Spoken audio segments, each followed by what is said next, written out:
آگے آ گیا کم کی مثالیں۔ کم کا مطلب تم، تمہارے، تمہاری۔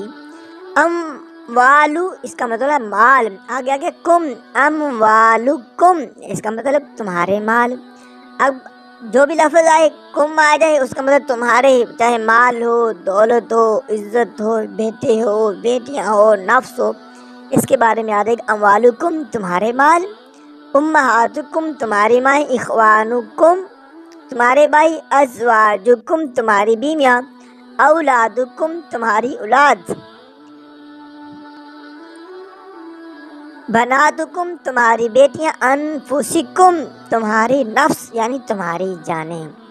دین اور کتاب، اب اس میں ہم ضمیر لگائیں گے۔ اب دیکھیں دین ہو ہم نے پیچھے پڑھ کے آتے ہا ہو ہی، اس کا معنی یہ تھا اس کا، اسے یا اسے۔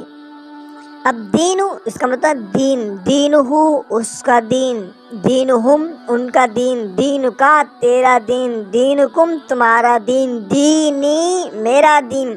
یہ یا نون کے نیچے زیر کیوں آئی ہے؟ یہ یا چاہتی ہے کہ میرے آنے والے لفظ سے پہلے زیر ہو۔